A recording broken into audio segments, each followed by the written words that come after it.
In my previous video, I showed you Tailscale and how you can use that to set up a VPN for your home network, and just showing you pretty much how easy it is to set up. But the one thing I pointed out is that the control server where all of your clients connect back to is all managed via Tailscale, right? And I did mention Headscale, which is the open source alternative version of the Tailscale control server that you can host yourself so that all your clients that you are managing connect to a backend server that you are also managing. So in this video, I'll be showing you how you can self-host Headscale using Docker, more specifically Docker Compose. We're going to set up a couple of clients to showcase how it all works, and then we should be good.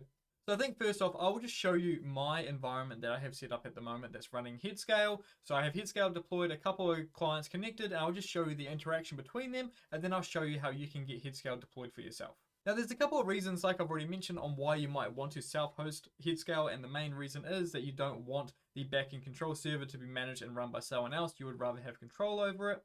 And then using something like Headscale or Tailscale over a typical VPN, such as like a standalone wireguard deployment or whatever, is because you get a lot of benefits with using Headscale. You're getting not only the VPN, which is based off wireguard anyways, you're getting things like access control lists, which allow you to set what type of users can actually access what type of clients on your network, right? So you could say, hey, look, I only want this user to access these certain services that are part of my Headscale environment, rather than just allowing them to access everything. You get really fine-grained controls. You can also have like identity providers and all of that good stuff connected to your Headscale as well. So let me take you around the Headscale environment that I have set up. So Headscale is running in a Docker container. So if I just do docker ps-a, and we'll group that for Headscale, you'll see that I have one up and running, which is awesome, right? So let's clear this. And the way we interact with Headscale is, since it's in a container, we just issue commands to the Docker container.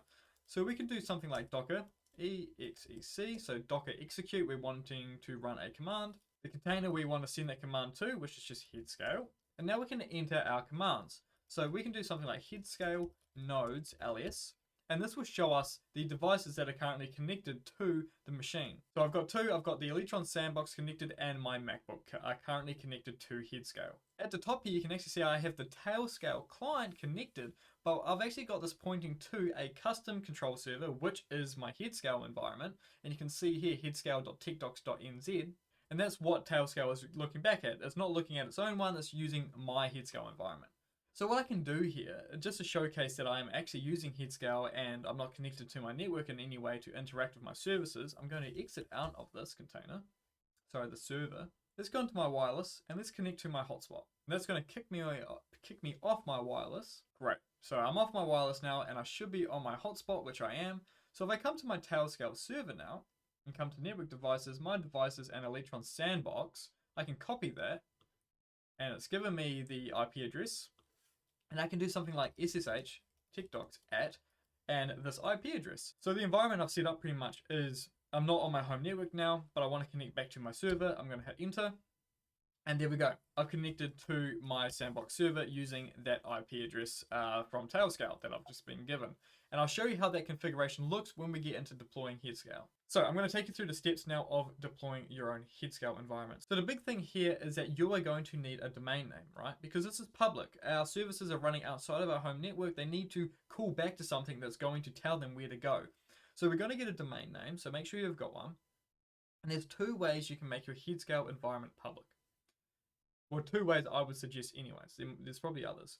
You can use a reverse proxy, something like Nginx Proxy Manager. Now, I would typically suggest this because generally if you're going Headscale, you're trying to move away from like vendors and stuff and you're wanting to host your own stuff. But if you really just want to get your environment public and accessible, then you can also use something like Cloudflare tunnel. So you can have a Cloudflare tunnel set up, a subdomain in there pointing to your Headscale environment, and then you'll be able to connect to it. And that's what I'll show you in this video, just because it's pretty straightforward. And if you're already running a reverse proxy, then you already know how to configure that part. I have videos for both Cloudflare tunnels and Nginx Proxy Manager. They'll be in the description. So if you want to go either route, make sure you watch those videos first so you actually understand how it all works, because I'm not going to cover every individual step with Cloudflare because I've already covered it. Right, setting up Headscale. So this is docs.techdocs.nz. This is my documentation server, and a link to this will be in the description, and it has everything you need to get started with Headscale.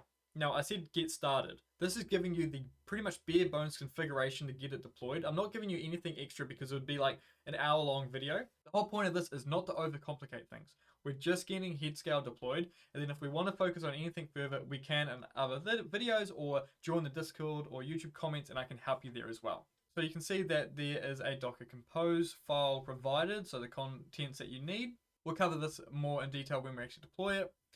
We need to create some directories, which are here, and we've got this sample configuration file. This configuration file has been sourced from their official GitHub repo, so you can grab it there as well.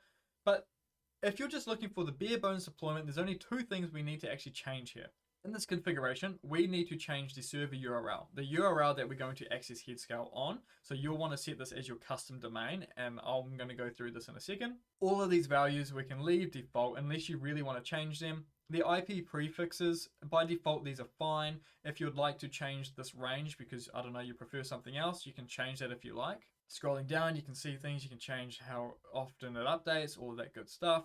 Now, by default, it's running an SQLite database. Now, this is fine for most use cases, but if you're in a business, if you're going to have a lot of clients connecting to your Headscale environment, then you're going to want to probably have like an external database, something like Postgres, and there's an example config here for that. Now, in both situations of using Cloudflare or an Nginx proxy manager or just a reverse proxy, most of the time they will handle the certificates for you, but there is configuration here for setting up Let's Encrypt if you do need it for whatever method you are going with. Here's the main thing here that a lot of people love about Tailscale and Headscale is that the ACLs, so here you can set up the path for your access control list policies if you're wanting to set them. This is where it's done. If you're going to override the DNS that's provided by default, I believe these are the Cloudflare domain DNS name servers, which is just 1.1.1.1. You can set your own here if you wish. And then you've got this here, which is the last point I'm going to cover, which is magic DNS. So you've seen that when I was testing it before, I was connecting via the IP address. Tailscale and Headscale will give you a magic DNS, which is structured as a fully qualified domain name that will look like this. So for example, we would have like Electron Cloud, which is my host name, my user, which would be .techdocs, and then the base domain. So it would be electroncloud.techdocs.headscale.techdocs.nz. And that would be the domain name that I could use to interact with my server as well if I didn't want to do IPs. So if you want magic DNS, you need to make sure your base domain also reflects that. And I'll show you that in a second as well. And everything else we're just going to leave as default. So let's connect to our server and start getting this all set up. So I'm going to change to a Docker container that I have, sorry, a Docker folder, and in here I have a folder for all of my containers that I run utilizing Compose. So what I'm going to do is go back to the documentation, we'll scroll down, and we can just copy these commands here, and we can paste them in.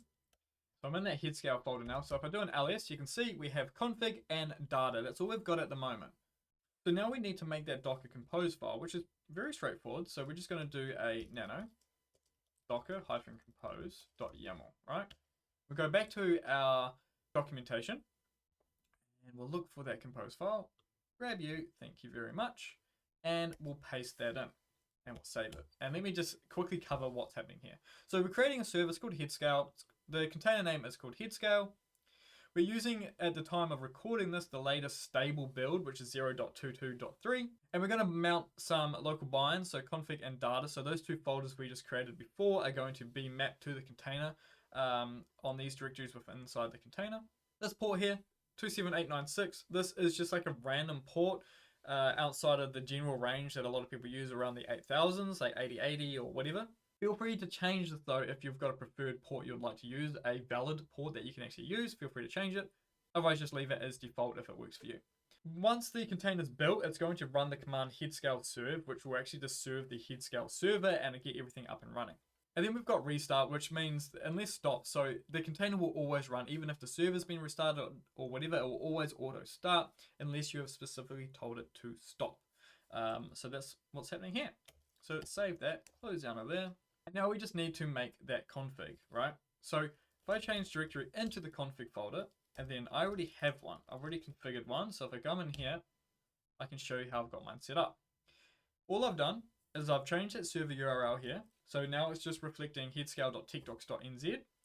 And the other thing that I changed was that magic DNS. Scrolling for that. Here we go. All I've changed is that base domain for the magic DNS, which is headscale.techdocs.nz. Those are the only two things I've changed. And if you're just wanting to get this up and running, that's all you need to change as well. And now let's jump back up one directory where the Docker compose file was. And we're good to spin this up. So now we can do a Docker compose up -d. And now the container's up and running. Right, so we can see that that's all up and running.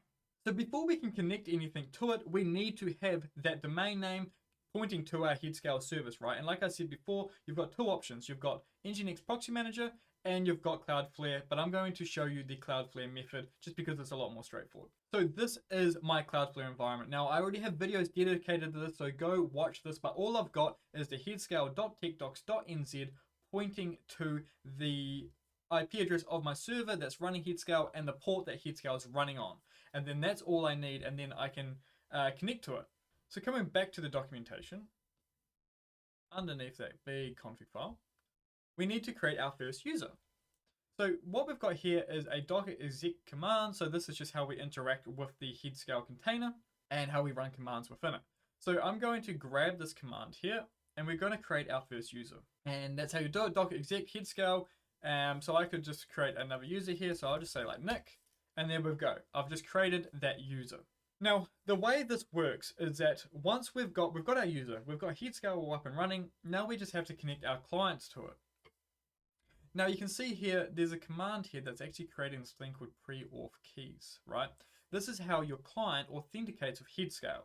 So what we're going to do in this bottom command here, once you've got the client on your machine and all the clients look like it, we're just using the Tailscale clients like I've explained before. If you click here, it will take you to their download page. And if you're on saying like Linux, you can click Linux. It will download the Tailscale client on your Linux machine. And then that will allow you to, interact with the Tailscale binary. So you can see this command here is going to do a sudo Tailscale command. And we're setting the login server to your Headscale server. And then we're going to pass it an auth key. And that's what we're going to generate up here, okay? I hope that makes sense, but let's go ahead and do it. So we're going to copy this command, paste that in, and we're going to generate this for the user Nick, right? And we're going to hit enter. And you can see there, it's just given us that key. So now we can authenticate a server with Headscale using this key. So we've got our key, right? So now that other command here, which is the login command that we're going to use, I've pasted that in. So what we need to do is change a couple of things actually. We can paste that auth key in. But we also need to change the login server address, right? So the Headscale one, so let's come and change this. So change that to techdocs.nz. And we're going to hit enter. So that's been connected.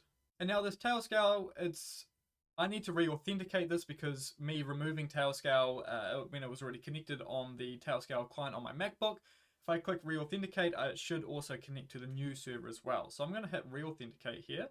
So that's connected, and I've also just been able to re-authenticate with the macOS Tailscale client, and that's also connected. So under devices, I should see the sandbox now, and they should all both show up in the Headscale server as well. So if I do a docker exec, Headscale, and then Headscale again, nodes ls, we've got both of those showing up now. So they're all connected, and now we can all talk to each other just like I was showing you at the start of this video.